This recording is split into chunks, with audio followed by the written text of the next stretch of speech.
curious kitten. Misty was a curious kitten. One day, she was watching Mrs. Duck lead her waddling ducklings across the yard. I wonder what it's like being a duck, she thought. She scurried along behind the ducklings, trying her best to quack, but all she could manage was a strange meow whack. When the ducklings nibbled the grass on the river bank, Misty tried a little herself, but it made her cough. Then the ducklings followed their mother into the lake for a swim. That looks easy, cried Misty, and she jumped in with a big splash. But swimming wasn't easy for Kitten at all. Luckily, Scratch the sheepdog was nearby. He leaped in and gently pulled Misty out, using his teeth on the scruff of her neck. Thanks, said Misty. I thought it would be fun to be a duck, but I think I'll stick to being a kitten. She had just sat down to lick her fur dry when she had an idea. Perhaps she could try being a sheepdog instead.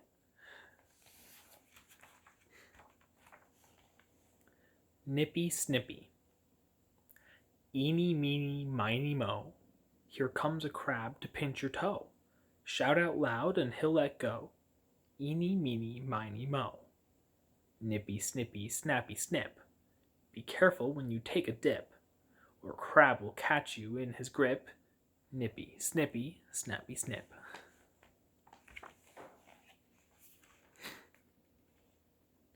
Snow White. Once there was a queen who longed for a daughter. As she sat sewing by her window one winter day, she pricked her finger on a needle. As blood fell from her finger, she thought, I wish I had a daughter with lips as red as blood, hair as black as ebony wood, and skin as white as the snow outside. Before long, the queen gave birth to a baby girl with blood-red lips, ebony hair, and skin as white as snow. She called her Snow White. Sadly, the queen died, and the king married again. His new wife was beautiful, but vain. She had a magic mirror, and every day she looked into it and asked, Mirror, mirror on the wall, who's the fairest of them all?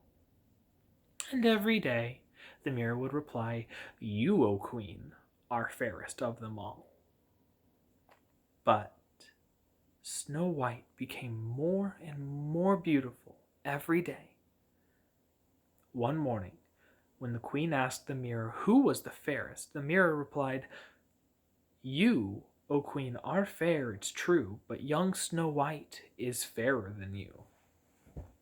Well, furious, the queen told her huntsman, Take Snow White into the forest and kill her. The huntsman led Snow White deep into the forest, but he could not bear to hurt her. Run far away from here, he said. As darkness fell, Snow White came upon a little cottage.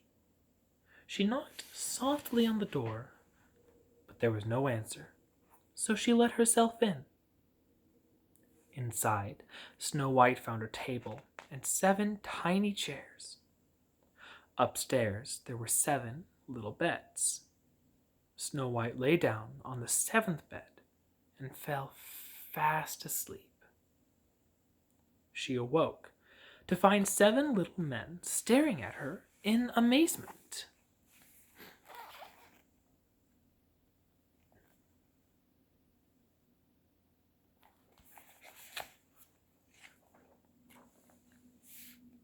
Who are you? She asked.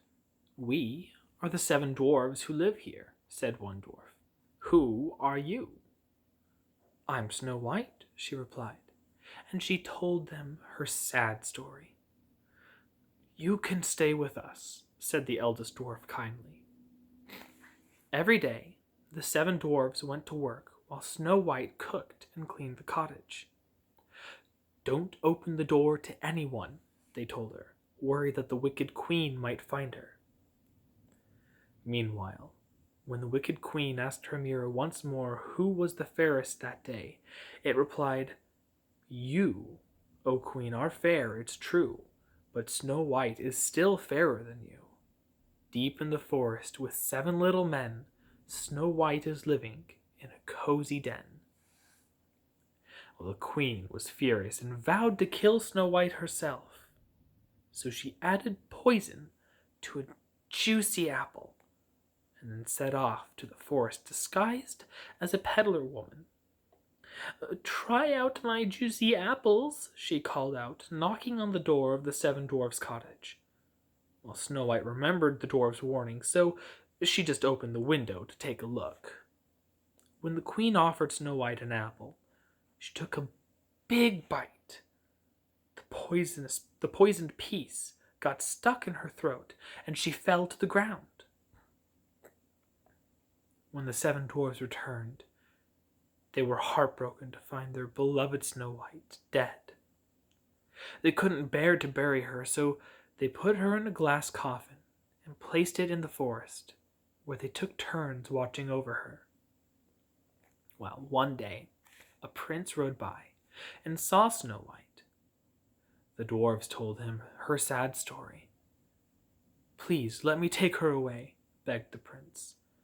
The dwarves could see he loved Snow White, and so they agreed to let her go. And as the prince's servants lifted the coffin, one of them stumbled, jolting the poisoned apple from Snow White's throat, and she came back to life. When Snow White saw the handsome prince, she fell deeply in love with him. Well, they soon married, and they lived happily ever after with the dwarves.